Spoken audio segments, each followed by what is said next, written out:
Padre, te adoramos y estamos maravillados por las formas tan evidentes en que tú manifiestas tu gracia y tu bondad para con nosotros en Cristo Jesús, de tantas formas prácticas en que tus bendiciones se hacen patentes en nuestra vida, indigna, insignificante, pero la vida de Cristo en nosotros es lo que hace que las bendiciones sean sobre nosotros. Pedimos que en este tiempo estemos bajo la luz de tu palabra que ilumina, que da esperanza, que sana, y que tú hagas posible que por tu gracia sea provechoso este tiempo. Oramos en el nombre de Cristo. Ustedes mencionaron bendiciones que Dios ha manifestado en este tiempo en sus vidas, y quisiera preguntarles si han investigado en alguna ocasión lo que significa la palabra en sí, bendición. No sé si conocerán a alguna persona que se llame Eulogio. ¿Conocen a alguien que se llame Eulogio? Pues si conocen a alguien, cuando lo vuelvan a ver, pueden decirle que su nombre significa bendición, que en el griego esa es la palabra eulogeo o eulogeo, que significa eu, que en sí significa bueno, y logos, que es una palabra que conocemos muy bien del griego, que significa palabra o verbo. Dicho esto de una forma que indica la expresión de Dios, cómo Dios se expresa, de manera que una bendición es el bien de Dios expresado en nuestra vida, hecho patente, hecho manifiesto, el bien de Dios en nuestra vida. En el mundo secular, el mundo tiene a aquellos a quienes reconoce como sus grandes pensadores. Uno de ellos, que es reconocido como uno de los más grandes, si no es que el más grande filósofo, Aristóteles, él entre su mucho pensar en alguna ocasión dijo: yo he encontrado que el fin último del hombre es ser feliz. Y Aristóteles dijo, pues el hombre quiere ser feliz, el hombre busca ser feliz, y por lo tanto todo lo que el hombre hace en la vida es con ese propósito de ser feliz. Pero Aristóteles jamás conoció al Dios verdadero. Tenía una idea de un Dios infinito, pero él decía que ese Dios no tenía conocimiento siquiera de los hombres, mucho menos ningún trato con los hombres, que no amaba a los hombres, que no se comunicaba con los hombres, sino que estaba en un lugar totalmente ajeno. Él nunca conoció al Dios verdadero, pero decía que el fin último del hombre es ser feliz. Ustedes han dicho que Dios les ha bendecido, y yo sé que muchos no alcanzamos a expresarlo, pero podríamos mencionar muchas cosas que Dios ha hecho en cuanto a bendiciones en nuestra vida, y quizá por ahí algunos esbozaron cosas que si se los preguntáramos al mundo, si alguna de esas circunstancias para ellos podría ser una bendición, dirían no, definitivamente no. Si hubiera, por ejemplo, un supermercado, un hipermart de la felicidad, y fuéramos ahí y tomáramos a un hombre de cada generación de los hombres que han existido sobre la tierra y que no han conocido a Dios, y los lleváramos a ese supermercado y le dijéramos, ahí están todos los ingredientes de la felicidad, puedes tomar los que tú consideres indispensables para que una vez que hagas la revoltura el producto sea felicidad para tu vida. Y si llegáramos ahí a los anaqueles y en uno de esos anaqueles dijera castigo, en otro de esos anaqueles diría lloro, en otro diría persecución, en otro diría hambre, en otro diría pobreza, el otro diría sufrimiento. Dirían, espérate, pues ¿a qué supermercado me llevaste? Mejor vamos al mercado sobre ruedas o a otro lugar, pero estamos en el supermercado equivocado. Nadie en su sano juicio en el mundo que no conoce a Dios tomaría nada de eso como ingredientes para aquello que dijo Aristóteles, es el fin último del hombre. Eso es lo que quiere, eso es lo que busca y eso es lo que hace. Los hombres dirían, yo no tomaría ni castigo, ni lloro, ni persecución, ni hambre, ni pobreza, ni sufrimientos. ¿Cómo? Esos no son ingredientes de la felicidad. Y sin embargo, por ejemplo, Elifaz, en el libro de Job, le dijo a Job, quizá Elifaz no entendía exactamente por qué Job estaba sufriendo, pero él dijo, Elifaz, bienaventurado el hombre a quien Dios castiga, y Elifaz estaba expresando una verdad de Dios, quizá no entendía la manera o por qué razón estaba sufriendo Job en ese momento, pero él dijo una verdad. Bienaventurado el hombre a quien Dios castiga.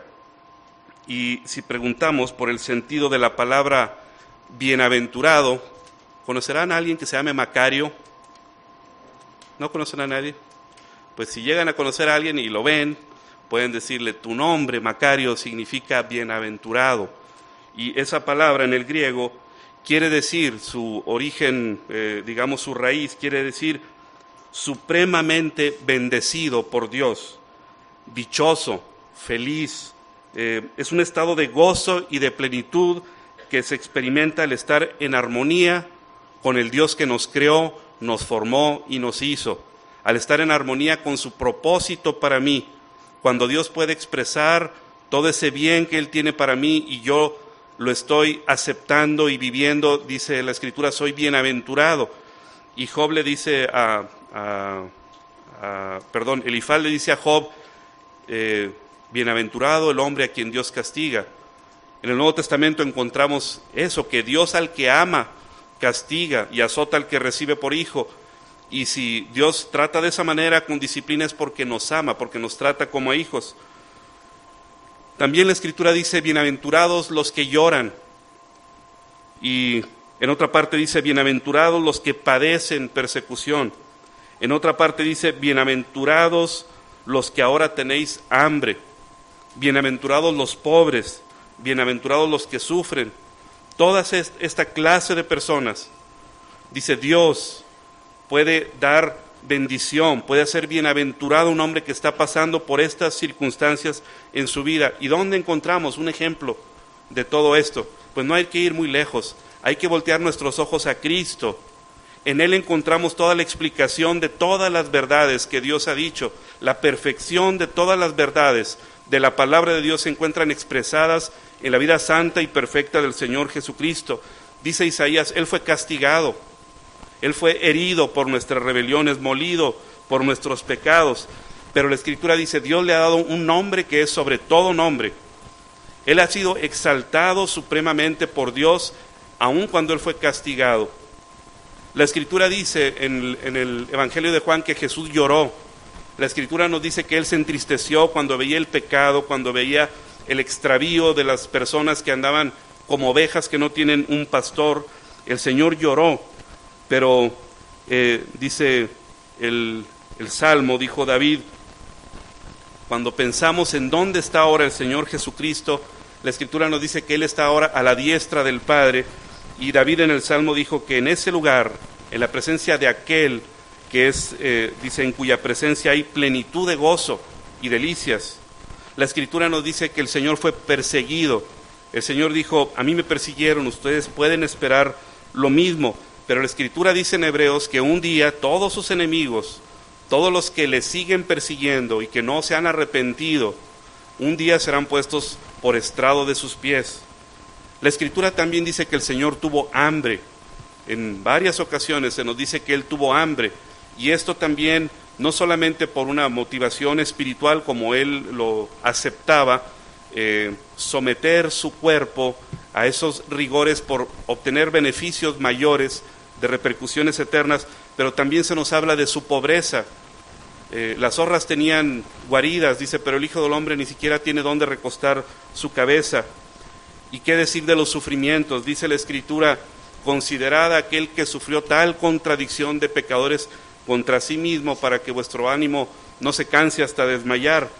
Y todas estas cosas padeció el Señor, castigo, lloro, persecución, hambre, pobreza, sufrimientos extremos, pero la Escritura nos dice que Él es bendito, nos dice de Cristo, la carta a los Romanos, el cual es Dios sobre todas las cosas, bendito por los siglos de los siglos. Aun cuando Él pasó por toda esta experiencia, dice, Dios expresó todo su bien supremo en la vida de este que es en sí mismo la imagen misma de la sustancia de Dios, es Dios con nosotros. Y nosotros podemos entonces intuir que para ser bienaventurados, para ser felices, como el mundo lo expresaría, aunque nosotros conocemos palabras más altas como el gozo, como la plenitud, la vida abundante, como es la bienaventuranza, para ser realmente gozosos y felices, Dios es capaz y es suficiente, pero escoge caminos muy diferentes a los que en nuestra naturaleza carnal escogeríamos. Y pues sabemos que hay cosas que definitivamente el mundo no escogería para ser felices, como las que hemos mencionado, pero por ejemplo hay otra: soportar tentaciones. ¿Quién tomaría ese ingrediente para decir, pues puedo ser feliz en la medida que esté soportando muchas tentaciones? ¿Quién tomaría ese ingrediente? Vamos a leer en la carta del apóstol Santiago, capítulo 1, versículo 12. Vamos a reflexionar en que las determinaciones de nuestra lógica y de nuestros instintos, comparados con las formas que Dios tiene para darnos plenitud y gozo, pues son muy diferentes, como dice el profeta Isaías: como son más altos los cielos que la tierra, así son mis caminos, con relación a vuestros caminos, y mis pensamientos así son tan altos con relación a vuestros pensamientos. Y dice Santiago, capítulo 1, versículo 12: bienaventurado el varón que soporta la tentación. Es decir, Dios expresará su bien en una persona que aprende a vivir en la práctica, a soportar en la práctica la tentación, porque cuando haya resistido la prueba recibirá la corona de vida que Dios ha prometido a los que le aman. Podríamos ahí analizar unas cuantas palabras para poder ampliar nuestro entendimiento de este versículo. Por ejemplo, la palabra soportar, en el griego está formada de dos palabras. Una de ellas quiere decir posicionalmente estar abajo de algo, y la otra palabra quiere decir permanecer. Cuando se habla de soportar las tentaciones, está hablando Santiago de alguien que está abajo de una presión, de una fuerza, de un impulso contrario, y no ser aplastado, no ser arrastrado, no ser movido, sino permanecer aguantando sin ceder. Eso es lo que significa la palabra soportar originalmente en el griego. Esta misma palabra en el griego, que es la palabra hupomeno, yo no sé griego, pero yo veo la concordancia Strong y ahí veo los significados. Pero por ejemplo, cuando Pablo habló a Timoteo y dijo: todo lo soporto por amor de los escogidos, para que ellos también obtengan la salvación que es en Cristo Jesús, utilizó esta palabra. Es decir, Pablo dice: hay muchas presiones que he aceptado, me he sometido a esas presiones, a esas cargas, a esas fuerzas que se oponen, pero porque tengo un propósito. Y esto nos dice que para soportar cargas y presiones sin ceder se necesita una razón válida que justifique. Si no, ¿para qué voy a estar soportando algo que me quiere aplastar si no tengo una razón válida, suficiente, que valga la pena para estar ahí soportando? La otra palabra es la palabra, digamos, el meollo del asunto, es tentación. Esta es una palabra que en el griego significa ser puesto a prueba, ser examinado, ser escudriñado por medio o a través de una experiencia. Es como si una lámpara espiritual se enfocara en nuestra vida interior para escudriñar a ver realmente qué es lo que hay allí en tu interior, en tu corazón, en tu mente, en tus sentimientos, en tu voluntad, en tus decisiones, y viene esa prueba para saber qué es lo que hay en el interior. Pero la palabra tentación en sí en el griego significa un estímulo, una instigación, una provocación para satisfacer un deseo que se encuentra ahí en nuestro corazón o en nuestra mente, un deseo que no es la voluntad de Dios para nosotros, o que no es el tiempo de Dios para que lo tengamos, o que no es la forma de Dios para que lo tengamos.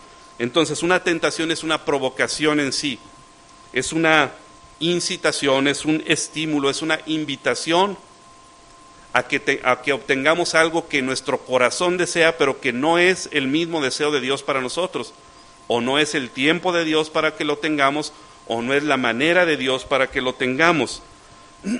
Entonces, por ejemplo, David observó a Betsabé y fue sometido a una tentación. Fue estimulado, fue provocado a desear tener algo que era expresamente prohibido por Dios. No codiciarás la mujer de tu prójimo, dice claramente la Escritura. Y David fue tentado a satisfacer un deseo que era prohibido expresamente por Dios. El hijo pródigo pidió a su padre los bienes que le correspondían. Que el hijo reciba una herencia del padre es algo legítimo, es algo que el hijo puede tener, si es que el padre tiene esos recursos para dárselo, pero cuando llegue el momento. Es decir, el hijo pródigo quería algo que hubiera sido legítimo si lo hubiera deseado y se lo hubiera obtenido en el momento adecuado, pero lo deseó para un momento que no era el momento correcto y de la manera que no era correcta. Cuando el Señor Jesús, después de 40 días y 40 noches de ayunar, tuvo hambre, dice la Escritura que vino el tentador y le dijo, pues dile a estas piedras que se conviertan en pan. Tener hambre no es pecado, comer no es pecado, pero la manera en que el tentador quería que Jesús satisfaciera ese deseo no era la manera correcta. Entonces, de esa manera se presenta la tentación. Y dice el Santiago que es bienaventurado el hombre que soporta la tentación. Una de las formas en que yo como hijo de Dios encuentro verdadero sentido de plenitud en mi vida como cristiano, en mi vida de fe, que encuentro sentido de felicidad, de gozo, de plenitud, en mi experiencia cotidiana como cristiano es cuando Dios manifiesta y expresa sus dones, su bien para mí, cuando soy examinado, cuando soy escudriñado en mi ser interior por medio de presiones, por medio de instigaciones o provocaciones que me estimulan a satisfacer mis propios deseos, cuando estos no son los deseos de Dios y lo puedo soportar, lo puedo resistir sin ceder. ¿Cómo es que puede ocurrir eso de soportar tentaciones? ¿Podrá mi fuerza de voluntad? ¿Podré yo? ¿Cómo es que alguien soporta el ser provocado a satisfacer deseos que están ahí en la naturaleza carnal, que están ahí abogando demandando para que los satisfagamos, pero que Dios dice, no son mi voluntad para ti? Es preciso crecer en la gracia y en el conocimiento bíblico para saber enfrentar las tentaciones de manera adecuada. Y dice Santiago, continúa diciendo, porque cuando haya resistido la prueba, solamente hasta que llegue este momento, cuando la persona es sometida a tentación, que es en sí una prueba, un estímulo para tener algo que es un deseo que no es el deseo de Dios, solamente hasta que la persona ha pasado esa prueba, cuando haya resistido la prueba, dice la versión Reina Valera 60, pero la versión más antigua de Reina Valera dice, cuando haya sido aprobado, cuando haya sido confirmado que pudo permanecer delante de eso que le invitaba a hacer algo indebido, pero no lo aceptó, dice entonces recibirá la corona de vida. Y aquí la palabra prueba es una palabra diferente a tentación, aunque la tentación es una prueba. Aquí la palabra cuando se utiliza, cuando haya resistido la prueba, se utiliza otra palabra en el griego que significa lo que es sometido a examen para descubrir su naturaleza y confiabilidad. Cuando, por ejemplo, Pablo habla a Timoteo sobre los diáconos, los que sirven en la iglesia, los que pueden hacerla de meseros o de barrenderos, o los que podemos mover sillas, etcétera, los que servimos en la iglesia, dijo Pablo, sean sometidos a prueba primero y entonces ejerzan el diaconado si son irreprensibles. Es decir, si demuestran que son confiables, si demuestran que su fe en el Señor Jesucristo es auténtica y que lo están haciendo por las razones correctas, entonces se puede hacer. Y entonces dice Santiago, recibirá la corona de vida que Dios ha prometido a los que le aman. Yo pienso que muchas veces no luchamos con la fe necesaria por algo que es para bendición de mi vida, para algo que Dios me va a bendecir, porque desconocemos la naturaleza del premio. Por ejemplo, se mencionaba en la mañana los que corrían, los que corren por una corona corruptible, y a veces vemos en los extremos de aquellos que sacrifican su cuerpo al máximo y por una corona corruptible. ¿Qué deberíamos hacer nosotros? ¿Hasta dónde podría llegar nuestro sentido de tenacidad, nuestro sentido de búsqueda auténtica para tener esas bendiciones de Dios en nuestra vida, si conocemos cuáles son realmente los premios? Pablo decía en Filipenses: yo prosigo a la meta, al premio, pues no un premio corruptible como el premio de la corona que le daban a los atletas, sino prosigo a la meta, al premio del supremo llamamiento de Dios en Cristo Jesús, algo que tiene que ver con la eternidad, algo que va a beneficiar mi vida en esta vida terrenal y en la eternidad. Para eso es lo que yo estoy buscando, un llamamiento de Dios que es supremo, que está por encima de todo.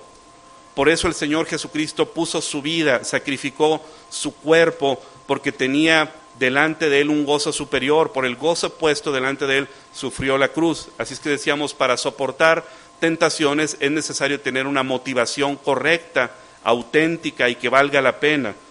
Y entonces, ¿qué es la corona de vida? Podremos relacionar algunas de las porciones bíblicas donde se habla de coronas en la Escritura. Por ejemplo, en el libro del Cantar de los Cantares, capítulo 3 se menciona, dice, aquí lo traigo anotado, Cantares 3:11: salid, oh doncellas de Sión, y ved al rey Salomón con la corona con que le coronó su madre en el día de su desposorio y el día del gozo de su corazón. Pues dice que la mamá de Salomón, o sea, Betsabé, el día que de su desposorio lo coronó porque estaba muy gozoso. No sé si se refiere al gozo de él o al gozo de ella, pero el caso es que era un gozo. No sé con cuál de las 700 que se desposó le habrá puesto la corona, no sé si lo habrá hecho con todas las 700, pues quizá debía tener una florería, Betsabé o algo así. Más allá del error de Salomón en su vida de poligamia, lo que sí podemos ver es que las coronas se utilizaban en días de gozo. Cuando había motivos de gozo, pues la gente acostumbraba poner una corona ahí que manifestara ese gozo. Vemos otra utilización de las coronas muy diseminada en la escritura, que es los reyes eran coronados, una corona para los reyes para evidenciar su posición de autoridad. Hay muchas porciones donde se ve esto en la Escritura. La otra que hemos mencionado, que vimos en 2 de Timoteo, el atleta que era coronado cuando luchaba legítimamente, solamente así es coronado. Y hay otras muchas formas en que las coronas eran un emblema simbólico de honor, de dignidad, de honra, como por ejemplo la mujer virtuosa que dice la Escritura es corona de su marido, o como la sabiduría que es corona de los prudentes, o como los nietos que son corona de los abuelos, y como Cristo, que dice la Escritura, coronado de gloria y de honra por causa del padecimiento de la muerte, para que por la gracia de Dios gustase la muerte por todos. De forma que cuando dice Santiago, si alguien soporta la tentación, recibirá la corona de vida, no hay que escoger entre todos estos sentidos, realmente están incluidos todos. Las coronas implicaban gozo, realeza, es decir, autoridad, victoria y honor, dignidad. Y la corona de vida a la que se refiere Santiago, a los que superan la tentación, no se refiere exclusivamente a la corona de la vida eterna, sino cuando el cristiano soporta tentaciones y es aprobado al resistirlas, Dios por medio de Cristo le confiere un gozo especial en su vida, un gozo que solamente puede explicarlo el que lo está viviendo. Dios confiere por Cristo autoridad a aquel que aún andando en humildad se puede conducir con esa autoridad que refleja la presencia en nosotros de la vida del que es el verdadero Rey de los cielos. Cuando un cristiano soporta una tentación, es aprobado al resistirla, también está siendo fortalecido para vivir victorioso. Las coronas implicaban victoria, y cuando alguien resiste una tentación está más capacitado para tener victoria en nuevas tentaciones o en nuevas pruebas. Dios tiene formas muy superiores a los deleites temporales del pecado para honrar a los que le honran. Esto significa la corona de vida. Así es que pues cualquier cristiano auténtico, medianamente consciente del sentido de una vida de fe plena y gozosa y victoriosa y fructífera como la que describe Santiago, desearía esta clase de vida sabiendo que para ello es necesario soportar tentaciones y es necesario conocer lo que sucede en nuestro interior a nivel espiritual como cristianos, los mecanismos internos y las condiciones específicas que se requieren para soportar tentaciones. Y es necesario primeramente, o entre otras cosas, entender el conflicto que existe en nuestro interior al tener dos naturalezas. Romanos capítulo 8, vamos a leer versículo 5 en adelante.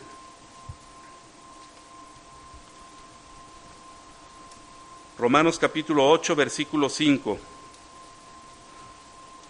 Porque los que son de la carne piensan en las cosas de la carne, pero los que son del Espíritu en las cosas del Espíritu.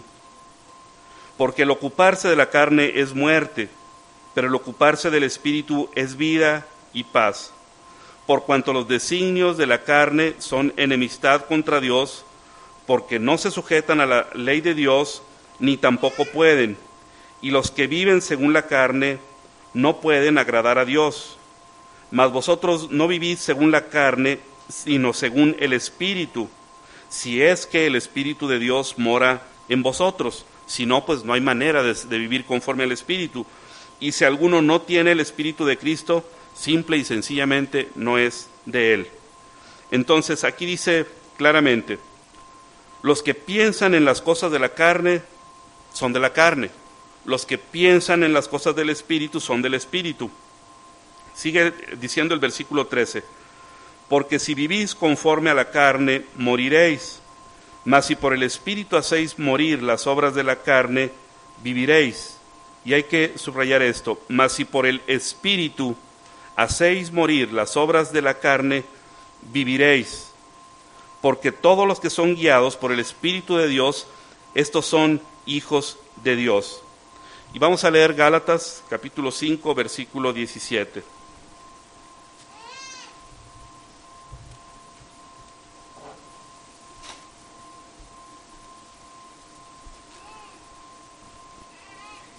Porque el deseo de la carne es contra el Espíritu, y el del Espíritu es contra la carne, y estos se oponen entre sí para que no hagáis lo que queréis. Aquí dice, en estos versículos que hemos leído, que hay en el creyente una naturaleza carnal aún presente. Pablo decía, aunque andamos en la carne, no militamos según la carne. Pablo decía, ahí está la carne, pero no militamos según la carne. Como cristianos no tenemos por qué militar según la carne. Hay una naturaleza carnal que tiene deseos. Es igual a la naturaleza que teníamos antes de conocer a Cristo, la que se guiaba por sus pensamientos, sus pasiones, sus deseos. Y hay una naturaleza espiritual que recibimos el día que entregamos nuestra vida a Cristo y recibimos el Espíritu Santo, una naturaleza espiritual guiada y controlada por Dios, que también tiene deseos. Y los deseos de ambas naturalezas se oponen entre sí, de manera que no hagáis lo que queréis. Si el carnal quiere hacer algo, la carne quiere hacer algo, el espíritu se opone y le va a estorbar. Si el espiritual quiere hacer algo, la carne le va a estar queriendo frenar y le va a querer estorbar. Y hay entonces una pugna interior. A partir de que nos convertimos, Dios comenzó a revelarnos cosas a través de su Espíritu Santo que hizo morar en nosotros, cosas que no pueden ser comprendidas por alguno que no tiene el Espíritu Santo de Dios. Y esta revelación que Dios deposita en nuestro interior se lleva a cabo en un ambiente de pugna, de conflicto. Hay en nosotros una nueva naturaleza divina que no teníamos antes de recibir a Cristo, pero aún está presente esa naturaleza antigua, esa naturaleza pecaminosa, corrupta, en la cual vivíamos en otro tiempo, conforme a lo que hemos estado memorizando, Vivíamos en otro tiempo en los deseos de nuestra carne, haciendo la voluntad de la carne y de los pensamientos, y éramos por naturaleza hijos de ira, lo mismo que los demás. Eso es lo que dice Efesios 2:3. Antes no teníamos ningún recurso, absolutamente ningún recurso para no vivir conforme a la carne. Necesariamente teníamos que vivir conforme a la carne porque era nuestra única naturaleza y andábamos en esos deseos de la carne. Para el mundo algunos podrían expresarlo de maneras loables o lo que sea, pero eran conforme a la carne. La carta a los Romanos nos explica, en los capítulos 1 al 13 nos muestran la absoluta corrupción de la naturaleza humana caída que vive sin Cristo en medio de su pecado. Esa naturaleza absolutamente indigna y corrupta. En los capítulos 4 al 5 se nos presenta el amor de Dios que es mostrado en que siendo aún pecadores, Cristo murió por nosotros y somos justificados ante Dios los que creemos en Él y tenemos ahora paz para con Dios. Romanos capítulo 6 nos dice que esta fuerza de la vieja naturaleza pecaminosa que hay en mí ya no tiene por qué controlarme. Algunos, sin el Espíritu Santo de Dios, hacen grandes esfuerzos para tratar de controlar a la carne, pero simplemente no pueden, porque los deseos de la carne son enemistad contra Dios, no se sujetan a la ley de Dios ni tampoco pueden. Es decir, la naturaleza pecaminosa no se quiere sujetar a Dios, y si quisiera tampoco podría. Hay una imposibilidad de la naturaleza carnal para estar en armonía con Dios. Y dice Romanos 6:11, así también nosotros, considerados muertos al pecado, pero vivos para Dios en Cristo Jesús, Señor nuestro. No reine pues el pecado en vuestro cuerpo mortal, de modo que lo obedezcáis en sus concupiscencias. Ya no tenemos por qué vivir obedeciendo a esa naturaleza. Hemos muerto al pecado, tenemos el recurso de Dios para no obedecer a las concupiscencias que antes nos controlaban. Pero dice Romanos 6, esto es lo que ha hecho Dios en Cristo. Nos ha dado la capacidad de ser librados de esa naturaleza pecaminosa. Pero Romanos 7 dice, Pablo, y poniéndose él como ilustración personalmente, ya como creyente en Cristo, habla de esa lucha interna que ocurre en las dos naturalezas que hay en su interior, que moran en él, la espiritual y la carnal. Y dice Pablo, porque lo que hago no lo entiendo, pues no hago lo que quiero, sino lo que aborrezco, eso hago. Y yo sé que en mí, esto es en mi carne, en esa naturaleza que está aún dentro de mí, dice, no mora el bien. Dios me ha declarado que es una naturaleza que no ha sido regenerada, que sigue ahí con su corrupción tal como estaba en el origen. Pero dice Pablo, el querer el bien está en mí, pero no el hacerlo, porque no hago el bien que quiero, sino el mal que no quiero, eso hago. Y si hago lo que no quiero, ya no lo hago yo, sino el pecado que mora en mí. Así que queriendo hacer yo el bien, hallo esta ley, que el mal está en mí. Porque según el hombre interior me deleito en la ley de Dios, pero veo otra ley en mis miembros que se rebela contra la ley de mi mente y que me lleva cautivo a la ley del pecado que está en mis miembros. Miserable de mí, es lo que nos compartía Memo en la mañana, ese grito de desesperación de aquel que quiere soportar una carga, una tentación, un deseo que viene de la carne y que me impulsa a querer satisfacer algo que yo sé que no es el deseo de Dios para mi voluntad y veo que yo no puedo, porque en mi carne no mora el bien, y por más que lo quiera intentar, veo que fracaso, y entonces dice Pablo, miserable de mí, ¿quién me puede librar de este cuerpo de muerte? Y su respuesta es Jesucristo. La nueva naturaleza que nos ha dado en Cristo es la única que puede. Y por eso dice Pablo, aunque andamos en la carne, ya no militamos según la carne. Tenemos la opción que no tiene el mundo sin Cristo, de vivir de acuerdo a una naturaleza que no puede pecar, simplemente no puede pecar, porque está hecha imagen de aquel que es puro, y es perfecto y es santo. Porque entonces la respuesta está en que yo debo decidir a quién voy a obedecer. si a los impulsos de la carne o a los impulsos del Espíritu. Yo tengo que decidirlo en fe. Ya el Señor pagó, ya el Señor deshizo el efecto de la raíz, porque decíamos, sin Cristo muchas personas atacan las ramas del problema. Van a los alcohólicos anónimos, o van con el psiquiatra, o van con el consejero y dile cómo librarme de esto.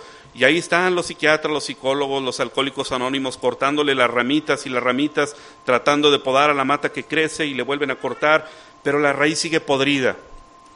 Mientras la raíz siga podrida, las ramas seguirán y los frutos seguirán estando podridos. Pero dice Romanos, si por el Espíritu Santo hacéis morir las obras de la carne. Si el Espíritu Santo de Dios mora en ti, debes decidir obedecer a la naturaleza espiritual. Cuando llega a suceder que tú como cristiano o nosotros como cristianos cedemos a una tentación, aceptamos algo que sabemos que no es la voluntad de Dios para mí, ni el tiempo de Dios, o no es la manera de Dios, si nos duele, si nos avergüenza, si nos entristece, si nos frustra, si nos sentimos miserables, si nos sentimos derrotados, e incluso a veces hasta dudamos de nuestra salvación, pues quiere decir que es muy posible que sí esté esa naturaleza espiritual que se opone a tu naturaleza carnal de tal manera que no quiere permitir que hagas lo que tú quieres. En la carne quisiste hacer algo indebido, pero el espíritu te redarguye. Si ese dolor, si esa vergüenza, si esa frustración, si ese estado tan doloroso no te lleva a desear no volver a hacer eso, porque te hace sentir de esa manera, si por el contrario es como dice Proverbios, que el hacer la maldad es como una diversión al insensato, si realmente te sigues gozando en hacer lo mismo, si realmente no quieres dejarlo de hacer porque sabes que disfrutas de eso y te gusta, entonces sí tienes que pensar a fondo si es que realmente el Espíritu Santo vive y mora en ti, porque no puede ser que te goces en el pecado y lo practiques sin ese dolor, sin ese sentimiento de frustración y de vergüenza, si es que realmente el Espíritu Santo está allá adentro. Y si acallas tu conciencia cada vez que cometes cedes a la tentación, entonces puedes realmente pensar si realmente el Espíritu Santo de Dios está morando en ti. Realmente cuando un creyente cede a una tentación, porque llega a ocurrir, evidentemente que llega a ocurrir, debe suceder como Pablo, decir, soy un miserable, necesito quien me libre de esto, y voltear nuestros ojos a Cristo para que haga esa purificación. Y Romanos 8:13 dice, si vivís conforme a la carne, moriréis, mas si por el Espíritu hacéis morir las obras de la carne, viviréis. Entonces, Romanos 7 dice que en mi carne no mora el bien. Los psicólogos dicen lo contrario, dicen que el hombre por naturaleza es bueno. Vayan a cualquier psicólogo o psiquiatra, les va a decir, en primera instancia, no digas que eres malo. Tú eres bueno, esencialmente eres bueno. Pues Romanos 7 dice, en mi carne no mora el bien. Isaías dice, desde la punta del pie hasta la cabeza, estoy podrido. Así dice la Escritura. No hay nada sano en nosotros. Este es el diagnóstico del que nos hizo. Pero el mundo dice, no, sí esencialmente somos buenos.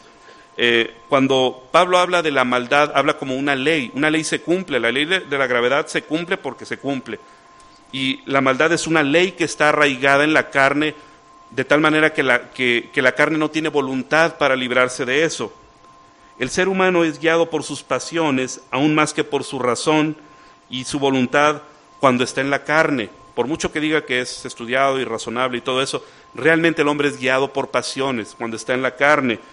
Y cuando existe una ley, Dios dice que es una ley, Pablo dice que es una ley, nadie puede decir que puede eliminarla, simplemente el hombre en su carne no puede. El Señor dijo cuando a sus discípulos, recibiréis poder cuando haya venido el Espíritu Santo sobre vosotros. Realmente el único que puede romper ese yugo, es la obra de Cristo en la cruz y el Espíritu Santo que ha hecho morar en nosotros para ya no vivir conforme a los deseos de la carne. Este poder debe ser conocido por nosotros, debe ser entendido, debe ser alimentado, esta nueva naturaleza. Respecto a las tentaciones, Dios nos instruye para, primeramente, desactivar todas las justificaciones humanas que podemos tener cuando caemos en una tentación. Debemos asumir el asunto de el ceder a las tentaciones como una responsabilidad que Dios ha puesto sobre mí, no sobre nadie más. Primera carta a los Corintios, capítulo 10, versículo 13 dice: no os ha sobrevenido ninguna tentación que no sea humana, pero fiel es Dios, que no os dejará ser tentados más de lo que podáis resistir, sino que dará también juntamente con la tentación la salida para que podáis soportar. Estas palabras son de veras un aliento para el alma, una esperanza que nos dice: no hemos sido abandonados por Dios a nuestra carne, a nuestras pasiones, a nuestra voluntad que nos exige y nos demanda cosas que Dios no quiere, sino Dios dice en primera instancia: las tentaciones que enfrentamos, dice, no hay ninguna que no sea humana, es decir, no hay ninguna tentación que tú puedas sufrir que no sea común a todos los hombres o que no haya sido sufrida ya por otro hombre. Queda descartada la justificación de que no, pues es que lo mío es diferente, o sea, tú no puedes entender, yo caigo en esto porque es diferente, nadie más ha pasado por esto. La Escritura dice: no hay ninguna tentación que no sea humana, común a todos los hombres. Dios, en segundo lugar, determina que toda tentación a la que podamos ser sometidos es susceptible de resistirse si se enfrenta con los recursos de Dios. Toda tentación que viene a nuestra vida es susceptible de resistirse, porque dice el Señor Dios: no os dejará ser tentados más de lo que podáis resistir. Cuando hay una tentación, debemos armarnos con estos pensamientos. No es nada que alguien no haya sufrido ya antes. No es algo que no pueda ser soportado y resistido. Dios lo dijo. No lo dijo un psiquiatra, psicólogo, lo dijo Dios. Y queda descartada esta justificación de que esto es imposible de superar, es irresistible. Tú no puedes saber, pero es irresistible. Dios dice que toda tentación puede ser resistida usando los recursos de Él. Y número 3, Dios ha determinado que toda tentación a la que podamos ser sometidos tiene una salida para que podamos soportar, para que podamos huir, para que podamos escapar sin caer en ella. Toda tentación tiene una salida. Queda descartada la justificación de que esto que yo enfrento no tiene escapatoria, simplemente que se haga la voluntad de Dios, dicen algunos, para caer en las tentaciones. Santiago 1:13 dice: cuando alguno es tentado, no diga como dijo Eva. ¿Qué has hecho?, le dijo Dios. Pues la serpiente. O cuando le dijo a Adán, ¿comiste del fruto que te dije que no comieras? Pues la mujer. Y Eva, tú, ¿qué has hecho? Pues la serpiente. Y si hubiera vuelto con Adán y le hubiera dicho: a ver, Adán, otra vez te voy a preguntar, ¿qué hiciste? Pues ya te dije que la mujer, y aparte tú me la diste, así es que yo no la formé, tú la formaste, así es que en última instancia se me hace que tú eres el del problema. Dice Santiago: cuando alguno es tentado, no diga que es tentado de parte de Dios, porque Dios no puede ser tentado por el mal, ni Él tienta a nadie. Y esto parecería hasta absurdo. ¿Quién va a acusar a Dios de que Él es el que nos tienta? Pues tristemente hemos hablado a veces con jóvenes, por ejemplo, alguien al que se le dijo: es claramente evidente en la Escritura que no es la joven adecuada para que te cases con ella, porque tú te has dicho que eres un cristiano y ella es inconversa. Y la respuesta fue: si Dios no quisiera que yo me casara con ella, no la hubiera puesto en mi camino. Como quien dice: pues Dios es el culpable, ¿verdad? Porque Él la cruzó por aquí, así es que pues no tengo por qué tomar otra decisión. Cuando el cristiano es estimulado a desear tener algo que no es la voluntad de Dios, o no es el tiempo de Dios para tenerlo, o no es la forma de Dios para tenerlo, antes de buscar al culpable de que haya aparecido esa tentación, o antes de culpar a un causante de que yo haya caído en esa tentación, debemos pensar que Dios nos tiene a nosotros como responsables de nuestra respuesta a las tentaciones, independientemente del autor externo que la haya originado. Y Santiago dice: Dios no tienta a nadie. La tentación ha sido diseñada por Satanás para que caigas. Dios lo que puede diseñar son pruebas para hacerte crecer. Satanás quiere hacerte caer, Dios quiere hacerte crecer. Pero aun cuando Satanás es el artífice, digamos el promotor de las tentaciones que te estimulan a desear cosas contrarias a Dios, aún así Dios no acepta que culpes a Satanás por ceder a las tentaciones que vienen a tu vida. ¿Por qué? Porque tu tentación no es diferente o superior a la de ningún otro hombre, porque toda tentación puede ser resistida, porque toda tentación tiene una salida. ¿Cómo evoluciona una tentación cuando no se trata con los recursos de Dios?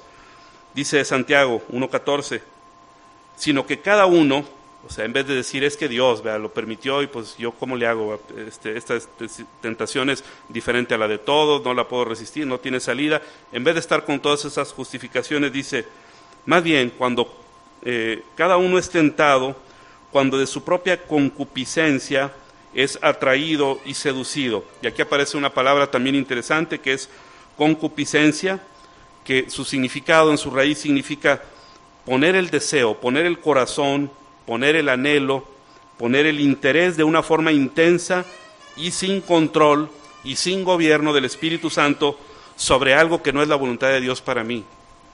Cuando algo capta mi deseo, mi interés, mi tiempo, mi anhelo, de una forma intensa, sabiendo que esa no es la voluntad de Dios para mi vida, eso es concupiscencia. Entonces la concupiscencia, después que ha concebido, estamos en el versículo 15, da a luz el pecado, y el pecado siendo consumado, da a luz la muerte. Aquí se citan dos términos, uno es concepción, dice la concupiscencia, es decir, ese deseo por las cosas que no son la voluntad de Dios para mí, después que ha concebido, ese es un término, da a luz, el segundo término. Dos términos que en biología se utilizan para el tema de la reproducción, concebir y dar a luz. En biología, concepción es la unión de dos células que dan origen a un producto que luego de un periodo de gestación dan origen al nacimiento de un nuevo ser. El periodo entre la concepción y el alumbramiento o el nacimiento se le llama gestación. Entonces, la palabra concebir en el griego es algo interesante, su raíz quiere decir algo que se une. La concepción en biología son dos células que se unen. Espiritualmente significa lo mismo, algo que se une, pero no es algo simplemente que se une, sino es algo que se une para quedar atrapado, es adherido. El significado es adherido.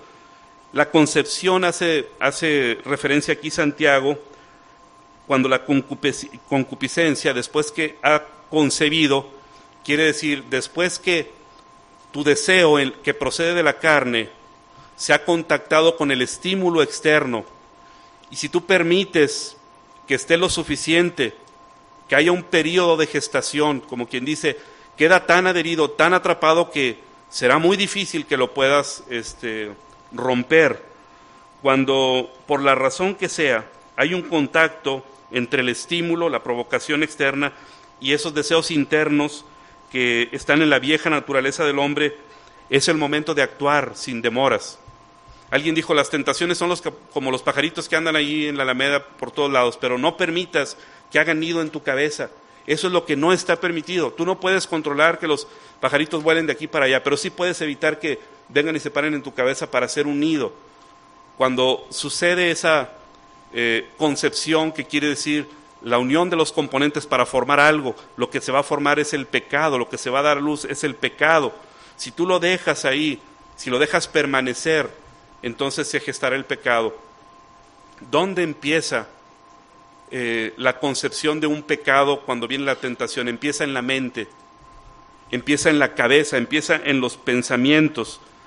El proceso de la tentación empieza en la mente. Romanos 8:5 dice, porque los que son de la carne no actúan de inmediato en la carne, piensan primero en las cosas de la carne, después hacen las obras de la carne que son manifiestas, según se nos dice en el Nuevo Testamento. Pero no hay pecado que podamos decir que primeramente el hombre no pensó en el asunto, primeramente no pensó en el deseo y luego después actuó. David no podía alegar ante Dios que, en el caso de Betsabé, que de pronto y sin saber cómo, se encontró adulterando, mintiendo y asesinando. Primeramente él pensó en el asunto. Adán y Eva no podían argumentar ante Dios que de pronto y sin saber cómo, de pronto se encontraron ahí comiendo el fruto que él les había dicho que no comieran. Primeramente pensó, primeramente vio, primeramente dijo, pues sí, se ve rico, está sabroso, y aparte dice que este que está aquí dice que no voy a morir, sino que si me lo como, voy a ser como Dios. Pensó y luego comió. Judas no podía argumentar ante Jesús que de pronto y sin saber cómo se encontró aceptando 30 piezas de plata de los principales sacerdotes judíos para traicionarlo, sino que él primeramente pensó, ¿qué podría hacer con 30 piezas de plata? Pues mira, me sirven para esto, para lo otro, ¿valdrá la pena? Yo creo que sí, pues bueno, los acepto. Primeramente pensó y luego actuó. Cada pecado cometido primero ha sido considerado en la mente del pecador. Entonces, ¿qué necesitamos si el asunto empieza por la mente y los pensamientos? ¿Qué necesitamos? Necesitamos ser transformados en esa cabezota dura que tenemos, que a veces sigue pensando igual que como pensábamos antes de Cristo. ¿Cuántos años pasamos muchos de nosotros siendo instruidos en la escuela que no consideraba a Dios para nada? ¿Cuántos años pasamos bajo la instrucción de nuestros padres, a quienes amamos y respetamos y honramos, pero que no conocían a Dios, los padres de algunos de nosotros, y no nos instruyeron en sus caminos? ¿Cuánto alimentaron nuestras mentes, la cultura, la televisión, ahora el internet, ahora la publicidad y todo lo que alimenta nuestra mente con ideas que no son de Dios? Y entonces necesitamos urgentemente ser transformados en el espíritu de nuestra mente. Debemos ser cambiados, y dice Efesios 4:17, esto pues digo y requiero en el Señor, que ya no andéis como los otros gentiles que andan en la vanidad de su mente. Nosotros ya no podemos andar así, y Dios dice, yo demando y requiero en el Señor que ya no andéis de esa manera. Y decía el salmista en el Salmo 119, Dios, dame entendimiento conforme a tu palabra. Necesito que de mi mente salga todo eso que yo recibí en algún tiempo que no venía de tu palabra, ahora llénalo con el pensamiento de tu palabra. Y dice Proverbios, los necios mueren por falta de entendimiento. Algunos jóvenes a veces se preguntarán, ¿por qué 30 conferencias? ¿Cuántas conferencias fueron, jóvenes, en Huachichil? ¿Cuántas conferencias recibieron? ¿Cuántas? 26. ¿Por qué 26 horas en una semana? Algunos repelarán, pero qué bueno que algunos han encontrado la bendición que eso significa. Preguntémonos, ¿cuántas horas hemos recibido de pensamientos y de ideas que no son de Dios? ¿Cuántas horas requerimos para que nuestros pensamientos sean lavados, limpiados, que sean conformes a la palabra de Dios? Pues 26 horas son muy poquitas. Romanos 12:2, no os conforméis a este siglo, sino transformaos por medio de la renovación de vuestro entendimiento, para que comprobéis cuál sea la buena voluntad de Dios, agradable y perfecta. Necesitamos ser renovados en nuestro entendimiento. La mente debe ser disciplinada en el conocimiento de Dios para ir adquiriendo una forma de pensar bíblica y sustentada. 2 Corintios 2:11 dice, para que Satanás no gane ventaja alguna sobre nosotros, pues no ignoramos sus maquinaciones. 2 veces al menos en el Nuevo Testamento se menciona a Satanás como el tentador. Él es el que tiene el almacén de las tentaciones y las dispersa por todo el mundo y las pone al alcance de los cristianos. Y la Escritura dice que no debemos ignorar sus maquinaciones. No tenemos por qué estudiar el carácter de Satanás, ni su obra, ni su actividad, con lo que dice la Escritura, que se opone a todo lo que se llama Dios. Así es que si nos concentramos en quién es Dios, su carácter, y la persona de Cristo, donde se expresa el carácter de Dios, Todo lo que no corresponde a eso es de Satanás. Es muy sencillo. No tenemos por qué estudiar la vida y obra de Satanás. Tenemos que aprender y creer y vivir en la vida de Cristo, y todo lo que no corresponda a eso es de Satanás. Y en la descripción de la guerra interna, en la segunda carta a los Corintios, capítulo 10, versículo 3, dice: pues aunque andamos en la carne, no militamos según la carne, porque las armas de nuestra milicia no son carnales, sino poderosas en Dios para la destrucción de fortalezas. Satanás establece fortalezas ahí en nuestros pensamientos, en nuestra voluntad, en nuestras emociones, en nuestros sentimientos. Nos provee deseos que no son conforme a la voluntad de Dios, y si no los expulsamos en el momento, se forman fortalezas más difíciles de atacar. ¿Por qué fortalezas? Las fortalezas se construyen en medio de una guerra. No se construyen nomás como una edificación decorativa, sino porque hay una guerra. Pero dice que Dios nos da armas poderosas para destruir esas fortalezas, derribando argumentos, toda altivez que se levanta contra el conocimiento de Dios, y llevando cautivo todo pensamiento a la obediencia a Cristo. ¿Qué es? Si toda tentación empieza por un pensamiento, ¿qué es lo que Satanás estará deseando que ocurra en la persona que es tentada? Que no tome ese pensamiento y lo lleve cautivo a la obediencia a Cristo. Eso es lo que quiere. Que al observar una tentación, algún deseo que no es de parte de Dios, una persona no puede decir: pues esto que está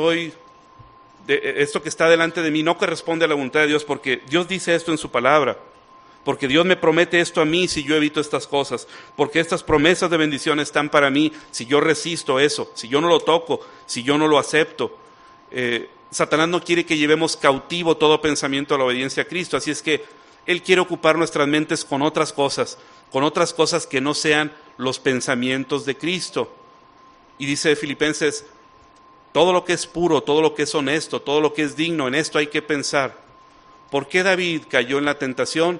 Pues seguramente porque no estaba ocupado en lo que debía estar ocupado. Dice un dicho en inglés que la mente ociosa es un parque de diversiones para Satanás. Ahí es donde se puede.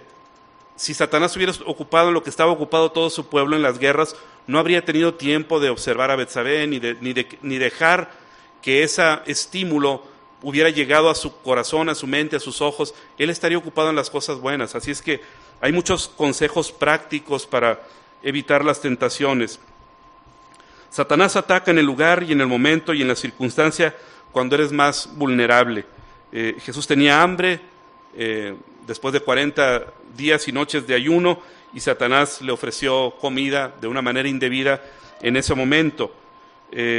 Satanás siempre pone a Dios como el malo de la película, nos hace dudar de Dios y de sus mandamientos.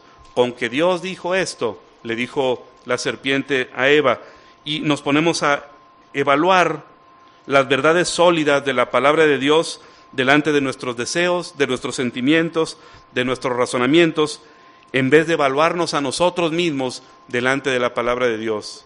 Reevaluamos la palabra de Dios, porque pues yo tengo este deseo. ¿Será cierto que Dios quiere eso?